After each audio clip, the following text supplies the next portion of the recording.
प्यारे बच्चों और मित्रों नमस्कार। मैं जयपाल विश्वकर्मा स्वागत करता हूं आज के इस वीडियो लेक्चर में। और हम लोग डिफरेंशियल कैलकुलस में आगे बढ़ रहे हैं। पिछली क्लास में हम लोगों ने रोल्स थ्योरम और लेग्रांजेस थ्योरम के ऊपर डिस्कशन कर लिया है। आई होप कि आप लोगों ने उस टॉपिक को अच्छे से समझ लिया होगा और जो 1 से 2 प्रश्न हमने क्लास में करे थे वो आप लोगों ने कर लिए होंगे। देखो, फिर कह रहा हूँ बार बार, खुद से लिख कर प्रैक्टिस करना ज़रूरी है। तुम्हें वीडियो लेक्चर देख के समझ में आएगा कि तुम्हें सब आ रहा है समझ में, लेकिन जब प्रैक्टिस करते हैं ना तब कन्फ्यूजन होता है, तब चीज़ें भूलते हैं अपन लोग। और प्रैक्टिस तभी सही मानी जाती है जब आप पूरी की पूरी चीज़ बिना देखे लिख पाएँ, और वो भी याद करके नहीं, समझ कर कि इसके बाद हाँ ऐसे करना है, इसके बाद ये करना है, इसके बाद ये स्टेप आएगा और ये उसका कारण है। इस तरह से जब आप करेंगे ना तब मैथमेटिक्स आपके लिए एक रुचिकर यानी कि इंटरेस्टिंग सब्जेक्ट बनेगा। क्लियर? सभी विद्यार्थी जो हमारे इस वीडियो लेक्चर को देख रहे हैं, अगर उन्होंने अभी तक हमारा एप्लीकेशन डाउनलोड नहीं करा है, कर सकते हैं। वेब पोर्टल पे भी ये सारा का सारा कंटेंट अवेलेबल है। हमारे कुछ पेड कोर्सेज भी हैं जो यूपीएससी, सीएसआईआर नेट और इंजीनियरिंग मैथमेटिक्स के लिए समर्पित हैं और आईआईटी जैम के लिए समर्पित हैं। आप चाहें तो उन कोर्सेज को भी ले सकते हैं और उनका पूरा लाभ उठा सकते हैं विद्यार्थियों। अब हम लोग इस टॉपिक में आगे बढ़ते हैं। आज का हमारा टॉपिक है मीन वैल्यू थ्योरम से रिलेटेड है और ये टॉपिक है विद्यार्थियों कॉशीज़ मीन वैल्यू थ्योरम। सो कॉशीज़ मीन वैल्यू थ्योरम जो है एक इंपॉर्टेंट थ्योरम है और ये जो थ्योरम है ये भी रोल्स थ्योरम से ही एक्चुअल में बनता है, यानी इसे प्रूफ करने के लिए भी हमें रोल्स थ्योरम की आवश्यकता होती है। तो रोल्स थ्योरम हो गई, लेग्रांजेस थ्योरम हो गई और कॉशीज़ मीन वैल्यू थ्योरम हो गई। ये तीनों ही थ्योरम स्टेट एंड प्रूफ में भी आपको आ सकती हैं और इनके ऊपर क्वेश्चंस भी आ सकता है कि verify this theorem. Engineering mathematics के वो बच्चे जो इस कोर्स को परचेज करके पढ़ रहे हैं या यूट्यूब पर इस वीडियो को देख रहे हैं, इन तीनों थ्योरम में से एक ना एक आपको प्रश्न या थ्योरम ज़रूर मिलेगी, इस बात की आप गारंटी रखिए। तो इसलिए आपको इसको इम्पॉर्टेंटली और अच्छे से करना है। क्लियर है? अब आगे बढ़ते हैं हम लोग विद्यार्थियों। तो पहले हम लोग थ्योरम का स्टेटमेंट समझेंगे, फिर इसके बाद में इसका प्रूफ लेंगे और फिर क्वेश्चंस लेंगे। आज मैं आप लोगों के लिए तीनों ही थ्योरम्स के प्रैक्टिस क्वेश्चंस भी लाया हूं, वो मैं आपको दे दूंगा, है ना। ये जो पीडीएफ है, जिन बच्चों ने इंजीनियरिंग मैथमेटिक्स का पेड कोर्स ले रखा है उनको ये पीडीएफ भी आज उपलब्ध करा दिया जाएगा शाम तक। तो वो बच्चे एप्लीकेशन पे जाके इस पीडीएफ से प्रैक्टिस क्वेश्चंस कर लीजिएगा। मेरा प्रयास होगा कि जितने भी बच्चों ने पेड कोर्सेस ले रखे हैं उनको स्टडी मटेरियल भी एप्लीकेशन के माध्यम से उपलब्ध करा दिया जाए। ठीक है विद्यार्थियों, तो परेशान होने की आवश्यकता नहीं है। अब आते हैं हम लोग कॉशीज़ मीन वैल्यू थ्योरम के ऊपर। So what is Cauchy's mean value theorem? समझिएगा, if F x and ji X, अभी तक एक ही फंक्शन की बात कर रहे थे, अब 2 फंक्शन के ऊपर आ गए हैं।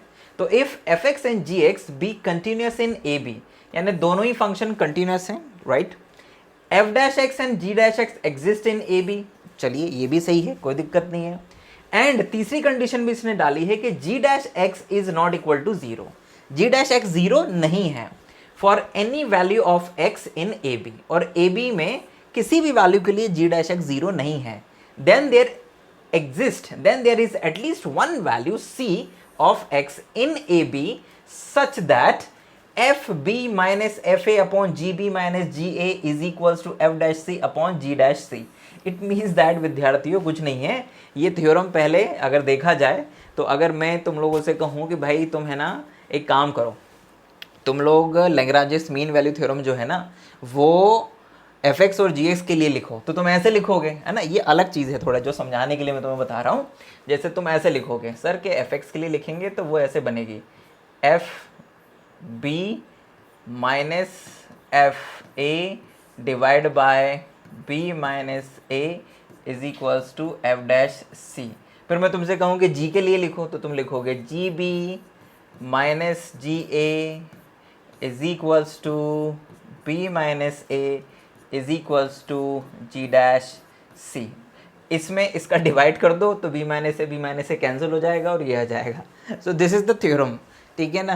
तो लैग्रांजेस थ्योरम का यूज़ करके तुम लोग इस थ्योरम को इस तरह से भी प्रूफ कर सकते हो कि बाय लैग्रांजेस थ्योरम ये होगा, बाय लैग्रांजेस थ्योरम जी के लिए ये होगा, दोनों का डिवाइड कर दो, प्रूफ हो जाएगा। देखो ये शॉर्टकट तरीका मैंने तुम लोगों को बता दिया, लेकिन हम लोगों को इस वेव से नहीं जाना है। ये कर सकते हो, है ना, जिसका भी लॉजिकल माइंड है वो ऐसे कर सकता है, ठीक है, कोई दिक्कत नहीं है, गलत नहीं होगा। मैं कॉपी चेक करूंगा तो मैं पूरे मार्क्स दूंगा, क्या लड़के ने अपना, बच्चे ने अपना दिमाग लगाया है, ठीक है, लेकिन बाकी टीचर्स की गारंटी नहीं ले सकता, क्योंकि अधिकतर जो टीचर्स होते हैं वो जो जैसा आंसर बुक में दिया होता है अक्सर वो उसी से ही मिलता जुलता आंसर देखना चाहते हैं। ठीक है, तो आप लोग लिखने तो एग्ज़ाम यूनिवर्सिटी एग्ज़ाम में ये ही, लेकिन जब कभी बच्चों को बताओ, पढ़ाओ, समझाओ तो ये भी बता सकते हो। ठीक है, अब आ जाओ यहाँ पर, तो प्रूफ में देखते हैं इसके। तो कंसिडर द फंक्शन, जिस तरह से हम लोगों ने लैग्रांज थ्योरम प्रूफ करा था वैसे ही बच्चों हम लोग इस थ्योरम को भी प्रूफ करेंगे। तो consider the function phi(x) is equals to fx minus g f B minus F A upon G B minus ji a into g x. ठीक है ना, मुझे ऐसा लगता है कि यहाँ पे जी एक्स आएगा कि नहीं आएगा पता नहीं, लेकिन ठीक है जी एक्स आएगा, ज़रूरत पड़ेगी इसकी। दिस इज इक्वेशन नंबर 1, इसको तुम लोग 1 नाम दे सकते हो। Since fx and gx are continuous in A b, तो भाई phi(x) जो है वो क्योंकि fx और gx से ही बना है और बाकी तो ये सब कांस्टेंट वैल्यूज हैं, तो इसका मतलब phi(x) fx और gx के कंटिन्यूस होने से phi(x) भी क्या हो जाएगा बच्चों, कंटिन्यूस हो जाएगा। इसी तरह से f' और g' जो हैं वो एग्जिस्ट कर रहे हैं ए बी में, तो अगर ये एग्जिस्ट कर रहे हैं तो डेफिनेटली phi'(x), अगर हम यहाँ से phi'(x) की वैल्यू निकालें, क्या आएगी बच्चों phi'(x) की वैल्यू? phi'(x) बराबर तुम्हारे पास आएगा, it's f' x minus f B minus F A divide by g B minus ji A is equals to sorry into g'(x). ये तुम्हारे पास में phi'(x) की वैल्यू आएगी। तो भाई ये डिफरेंशिएबल है, ये डिफरेंशिएबल है, तो ऑटोमेटिकली ये भी डिफरेंशिएबल हो जाएगा, क्योंकि ऐसी कोई चीज़ नहीं है जिसके कारण वैल्यू जो है वो इनफाइनाइट हो जाए या नॉट डिफाइन हो जाए। ठीक, तो इसका मतलब ये भी इस इंटरवल में क्या है, एग्जिस्ट करता है। कौन? phi'(x). तो इसका मीनिंग ये हो गया, तो phi'(x) की जो वैल्यू है वो ये आ जाएगी, ये अपन लोगों ने निकाला भी क्लियरली। अब यहाँ पे जैसा हमने पहले भी करा था, अगर आप इस phi(x) फंक्शन में 1 में अगर x की जगह a लिखें और x की जगह b लिखें, तो इन दोनों की वैल्यू क्या आएगी, बिल्कुल बराबर आ जाएगी। ये तुम लोग क्रॉस चेक कर लेना है ना, बाय 1 में लिख देता हूँ, और ये तुम लोगों को करना है, मतलब खुद से चेक भी करना है। ये एक तरह से तुम अपना होमवर्क भी मान सकते हो। जब भी कहते हैं कोई भी यूनिवर्सिटी का एग्ज़ाम दो, तो मैथमेटिक्स लिखते समय हमेशा राइट साइड में थोड़ा सा एक लाइन खींच के रखा करो, करीबन 1 इंच का। उस 1 इंच की लाइन में जो भी तुम्हारा रफ काम हुआ करे उसको लिखा करो, लेकिन उसको आखिरी में काटा मत किया करो। कारण ये है, ऊपर लिख देना रफ लेकिन काटना मत। उसका कारण ये है ताकि जब आपकी कॉपी जो है एग्जामिनर चेक करे तो उसको पता रहे कि हाँ ये बच्चा चीज़ों को क्रॉस चेक करता है, उसके बाद में आगे बढ़ता है। इट हेल्पफुल, ये आपके लिए हेल्पफुल होगा अच्छा रिप्रेजेंटेशन करने के लिए एग्जामिनेशन में। ठीक है, और आप अपनी बात अच्छे से पहुंचा पाओगे एग्जामिनर तक। ठीक, सो ये कर लेना। ओके, सो अब इसके बाद में 10 phi(x) satisfy all the condition of rose theorem. देखो उसने phi(x) से रोज थ्योरम की सारी कंडीशन सेटिस्फाई करवाई। अब वो अब रोज थ्योरम की कंडीशन लगाएगा क्या? there is therefore at least one value of c of x between a and b such that, तो यहां पर रोज थ्योरम से एक वैल्यू c a और b इंटरवल के बीच में ऐसी जरूर होगी जो कि जिस पर कि phi' की वैल्यू जो है वो 0 होगी। ये आप लोगों ने यहां पर क्या लगा दिया विद्यार्थियों? ये आप लोगों ने यहां पे लगा दिया है रोज थ्योरम। आई रिपीट, क्या लगा दिया आप लोगों ने? रोज थ्योरम लगा दिया है। तो रोज थ्योरम से phi' की वैल्यू क्या हो जाएगी? 0 हो जाएगी। तो अब ये जो आपने phi'(x) निकाला था, इसमें यहाँ पे c लिख दीजिए, यहाँ पे c लिख दीजिए, ये यहाँ पे लिख दीजिए, यहाँ पे लिख दीजिए, यहाँ पे लिख दीजिए, और इसको इक्वल टू 0 कर दीजिए। तो जैसे ही आप क्या कहते हैं इसको इक्वल टू 0 करोगे, तो that is phi'(c) is equal to 0। तो जैसे ये 0 आया तो ये उठ के उधर जाएगा और ये उठ के उसके नीचे आ जाएगा, तो आपका रिजल्ट प्रूफ हो जाएगा। मतलब ये पहले ऐसे बन जाएगा, phi'(c) is equals to F B minus F A divide by g B minus ji a into g'(c) है ना, x की जगह c। अब इसको उठाकर इसके डिनोमिनेटर में ले आओ, तो f'(c) upon g'(c) is equals to F B minus F A upon G B minus ji A. और यही रिजल्ट आप लोगों को क्या करना था? प्रूफ करना था। तो इस तरह से आप लोगों का ये जो कॉशीस मीन वैल्यू थ्योरम है ये आसानी से प्रूफ हो जाता है बच्चों। इजी है, बिल्कुल भी टफ नहीं है। कहीं पे कोई डाउट अगर हुआ हो तो जो बच्चे एप्लीकेशन पे देख रहे हैं वो हेल्प चैट में जाके अपना क्वेश्चन पूछ सकते हैं, जो बच्चे यूट्यूब पे देख रहे हैं वो कमेंट बॉक्स में जाके अपना क्वेश्चन पूछ सकते हैं, ठीक है, हम सभी का रिप्लाई करेंगे। अब थोड़ा सा हम लोग आगे बढ़ते हैं। ये एक जनरलाइजेशन थ्योरम है, मतलब कॉशीज मीन वैल्यू जो थ्योरम है वो जनरलाइजेशन है किसका, लैग्रांजेस मीन वैल्यू थ्योरम का। ये हम लोग पहले ही डिस्कस कर चुके हैं बच्चों, ठीक है ना। अब आ जाते हैं अपन लोग मेन मुद्दे पर, प्रश्न पे, है ना, क्योंकि जब तक कोई थ्योरी आप पढ़ रहे हैं और उसके प्रश्नों को हल ना कर पाएं तब तक मज़ा भी नहीं आता है। तो चलिए आइए हम लोग एक क्या लेते हैं, प्रैक्टिस क्वेश्चन लेते हैं। So let's take a question. Question है verify Cauchy's mean value theorem for the function e to the power x and e to the power minus x in the interval a b। तो मतलब एक तरह से ये आपको क्या दे दिया बच्चों, ये आपको दे दिया fx और ये आपको दे दिया क्या, gx। एक तरह से आप ऐसा समझ लीजिए, क्योंकि जो कॉशीज मीन वैल्यू थ्योरम है उसको अप्लाई करने के लिए आपको कम से कम दो फंक्शंस की ज़रूरत पड़ेगी। आई रिपीट, दो फंक्शन की, ज़्यादा से ज़्यादा भी नहीं, कम दो ही फंक्शन की ज़रूरत पड़ेगी, क्योंकि वो दो के लिए। तो इसीलिए उसने यहाँ पर करा भी यही सोल्यूशन में, f x is equals to मान लिया e to the power x, यहाँ पर लिख देना चाहिए अपने को let f x is equals to e to the power x and ji x is equals to e to the power minus x are both continuous in A b and both functions are differentiable in A b. ये दोनों ही functions जो हैं वो continuous भी हैं और differentiable भी हैं। किस इंटरवल में, ए बी में। दिख रहा है क्योंकि ये जीरो नहीं होता है एक्सपोनेंशियल फंक्शन और 9 नॉट डिफाइन की कैटेगरी में कभी जाता है, तो कंटिन्यूअस भी है, डिफरेंशिएबल भी है। ध्यान देना, कभी भी कोई क्वेश्चन वेरीफाई करने को आए, चाहे रोल्स का आए, चाहे लैग्रांज का आए, चाहे कॉची मीन वैल्यू का आए, तो जो स्टेटमेंट में कंडीशंस दी हुई होती हैं पहले वो आपको दिखानी पड़ती हैं कि भाई संतुष्ट हो रही हैं। उसके बाद में फिर आप जो लास्ट रिजल्ट होता है उसका प्रयोग करते हैं। तो यही चीज़ हम लोग यहाँ पे करेंगे। हमने पहले दिखा दिया कि हाँ भाई ये कंटिन्यूअस है, डिफरेंशिएबल है। फिर इसके बाद में हम लोग क्या करेंगे, differentiable in A b and अपने को एक चीज़ और लिख देनी चाहिए थी, एंड जी डैश जिसे कहेंगे जी डैश जीरो कहेंगे ना, जो G dash C, and ji dash C is not equal to zero, बल्कि G dash is not equal to zero for any value, है ना, नहीं लिखेंगे तब भी चल जाएगा, कोई दिक्कत नहीं, छोड़ दो इसको। अब एफ डैश एक्स निकाला, ई की पावर एक्स ही रहेगा।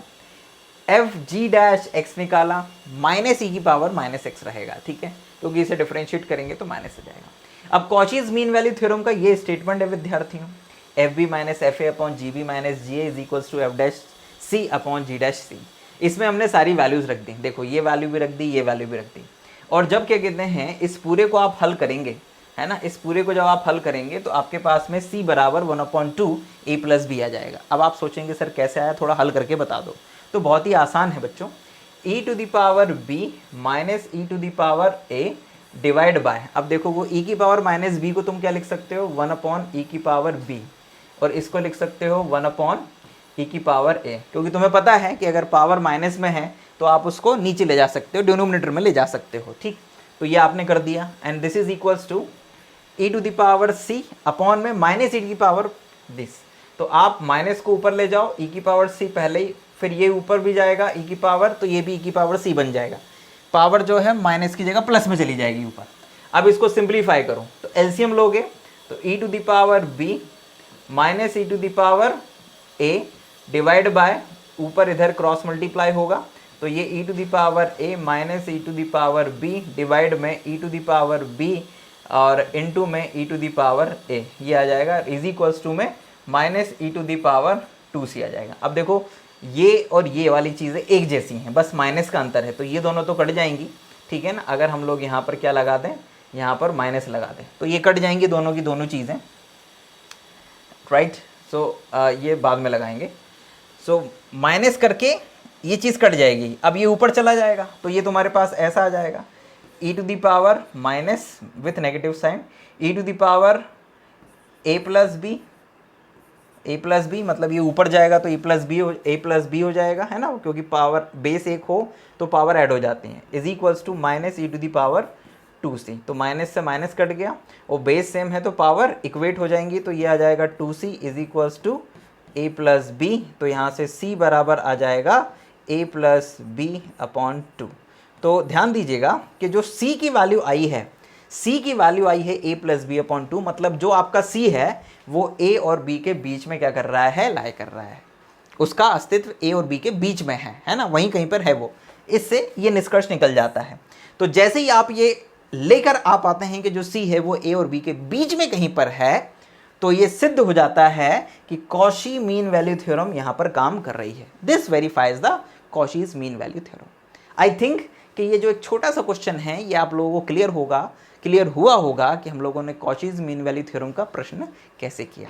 ठीक है, अब विद्यार्थियों ये मैंने आप लोगों के लिए कुछ प्रश्न बना के रखे हैं, है ना। ये कंटेंट बनाने में हमें थोड़ा समय लगता है, लेकिन फिर भी ये आप लोगों के लिए लाभदायक रहेगा, ऐसी मुझे पूरी उम्मीद है। मैंने यहाँ पर 3 क्वेश्चंस निकालनी है तुम लोगों के लिए रोल्स थ्योरम के। इन तीनों क्वेश्चंस को तुम लोग कर लेना, ठीक है। हम लोगों ने लैग्रांजेस मीन वैल्यू थ्योरम के भी 4 क्वेश्चन तुम लोगों के लिए निकाल लिए हैं।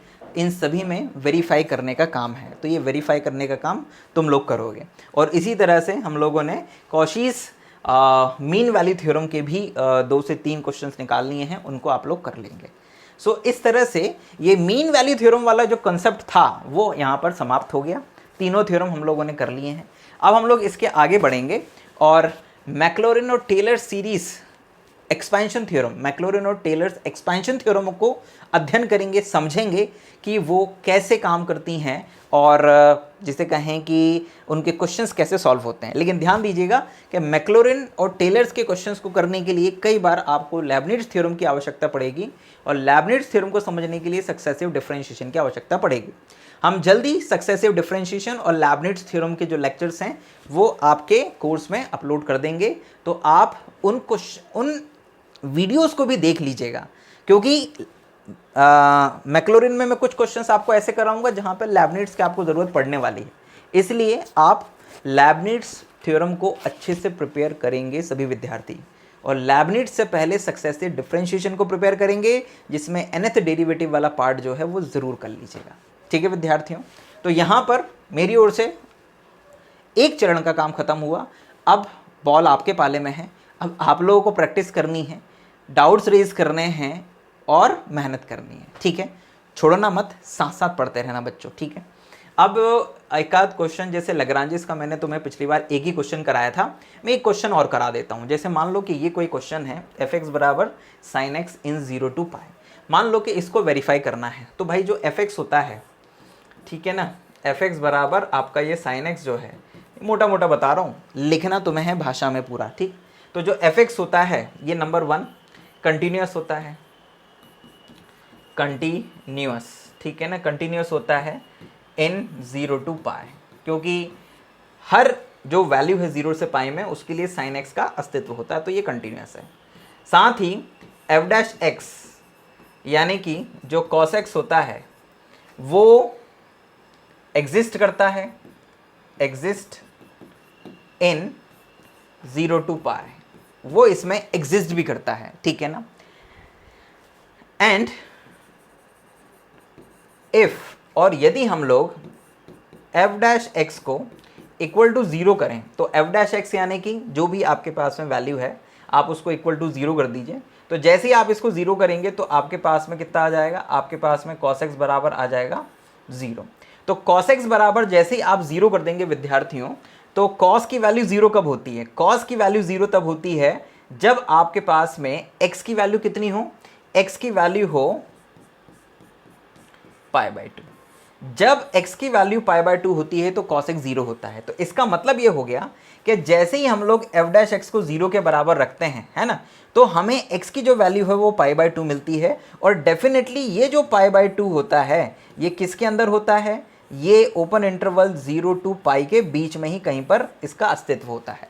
तो इट मीन्स दैट कि जैसे ही हम f डैश x को 0 के बराबर रखते हैं तो हमें एक ऐसी value c is equals to π/2 मिल रही है जो कि इस इंटरवल 0 से पाई के बीच में है। तो इसका मतलब लैग्रांजेस मीन वैल्यू थ्योरम जो है यहां पर वेरीफाई हो जाती है।